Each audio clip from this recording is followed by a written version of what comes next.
Good afternoon. Just wanted to do a quick video of the archway that I've done for my tomatoes. And basically what I've got is I've got 4 tomato plants here set about 2 foot inside my bed. And I've got another 5 plants here, 2 of them being cherry tomatoes, that are set about 2 foot inside that bed. And what I did is I went to Tractor Supply, bought 2 cattle panels. They're about 50 inches wide and about, I think they're 16 feet long. It's a real simple process.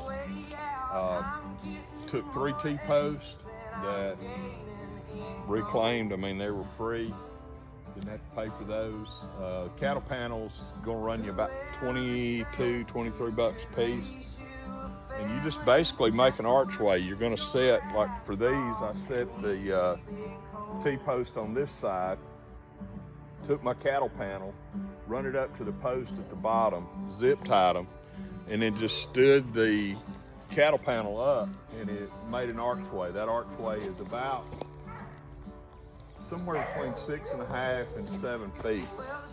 And that will allow me, as you can see, to walk under, not have any issues. Now what it's gonna do, there's a couple of things this should do for my tomatoes. In the past, I've always used cages, like most people.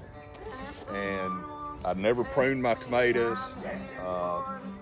And what I noticed over the years is those tomatoes grow, and mine usually grow up to about 6.5 to 7 feet, and then they'll spill out over the top of the cages. But what I would notice at the bottom, the vines would start dying and drying up. So I did some research to find out why this was happening. And what's going on is you don't get the airflow in those cages, especially in a bed like these. These are 4x8 beds. And typically what I would do is plant 4 tomatoes in a couple of beds. And those things basically would fill that bed up. They bush out so wide, and there was like 0 airflow. So what this should do, theoretically, we're gonna see, I hope it don't flop. I don't think it will. These tomatoes are all what's called indeterminate. Not only are they indeterminate in their growth, how much fruit they produce, those kind of things, but they're indeterminate as far as the height. They'll basically grow as high as you want them to grow, or as long as you want them to grow.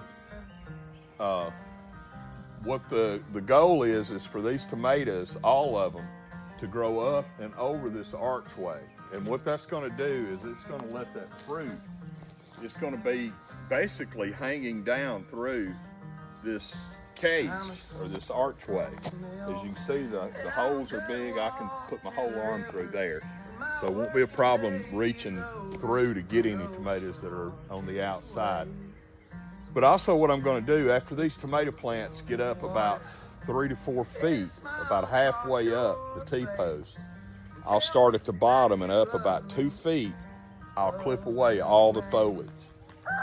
And what that's going to do is it's going to allow the airflow to flow through these tomato plants, which is going to reduce disease potential. It's going to keep water off the foliage. Now, one thing I am going to do, I'm going to order some soaker hoses for these 4 rows of beds. You can get a pack of like 4 soaker hoses for about 50 bucks on Amazon. So I'm going to order those, do some fittings, and then hopefully next week going to get my watering container over there finished and ready to go if we can ever get some rain. But until then, I'll just have to do it with a faucet, outside faucet. But there's a couple of things it's going to do. Hopefully it's going to produce more fruit. Everything I've read says it will. It's going to produce healthier vines, disease-resistant vines. And it's also going to save room in these beds. If you look, if I can turn the camera, like in this tomato bed here, I've got lettuce, I've got salad greens, the red top lettuce, I've got romaine lettuce, there's some radishes mixed in. It's just kind of a mishmash of greens and salad stuff. I actually ate my first salad out of this last night along with my kale. And there's just something about eating fresh stuff right out of the garden. So it's going to allow me to plant companion plants with this. And over here on this side, well, I've got a rose bush. I've got a miniature rose bush. I hadn't planted anything on this side over here. As you can see, this area over here is wide open. I've got about 3 feet here that I can plant.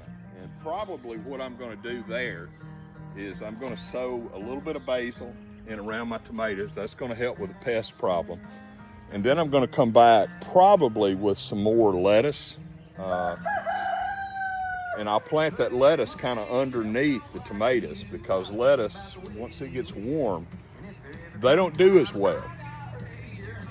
So I'm gonna do that, and that's going to provide the shade for the lettuce, provide a longer growing season for the lettuce. So I'll have lettuce hopefully into the summer. And I've also got a shade cloth that I'm going to use, and I hadn't put it up yet, but I'll use it once it gets really hot on not only my lettuce, but over in this corner over here. You can see the taller green stuff. That's what's called brassicas. That's your cabbage, your kale, your broccoli, that kind of stuff, which is not as heat tolerant. So I'm going to use that shade cloth once these temperatures rise and start consistently staying in the 80s.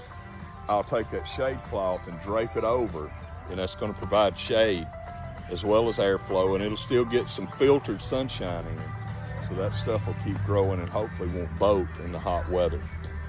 So still got some work to do in this bed. Bought some herb seed yesterday. I'm going to come up with a way to do some herbs, probably either in some tubs that I've got left, or I've got some stuff that I can make some standing planters for my herbs. Just the basic herbs: parsley, oregano, thyme, sage, some mint, some chives, and stuff like that. So still got a little work to do. Still got a flower bed over here to plant. I've got a flat of pollinator flowers. Got to take care of the bees. You hear me talk about that a lot. I'm a believer in taking care of the bees, the hummingbirds, those things that help pollinate our crops and in our gardens. So I always have a lot of pollinating plants and flowers around my garden. Not only does it help my garden, but it will also help as far as just the overall environment. So I always do that. But anyway, we've still got some work to do. Be sharing some videos on some of that stuff. Whatever I come up with, the herb stuff, as far as the planter, how I'm going to do that over the next few days, I'll probably make a video on that. Not real experienced on planting herbs, but I kind of wanted to do that this year and kind of start building my own collection of dried herbs to use in the kitchen for cooking and stuff like that. So anyway, just wanted to share with you mainly about the archway. Again, 3 T-posts, 2 cattle panels for an 8-foot bed, 4x8 bed. Just run it down the length. Right now, this is about 5 foot wide, so I've got plenty of room to walk through there with no issues. So I've got an archway for tomatoes. I've got an archway for my cucumbers. It's going to make harvesting those much better. And if the cucumbers were any indication, last year I had 6 hills of cucumbers, and I made all the pickles I could eat for the year, plus provided all the cucumbers for those that like cucumbers straight out of the garden for a lot of folks last year. So if you do it right, take care of it, keep the stuff picked, you don't have to have a lot in these raised beds to produce a lot of vegetables. So anyway, with that, I'm going to let you go, and I hope you have a great day, and let's get to gardening.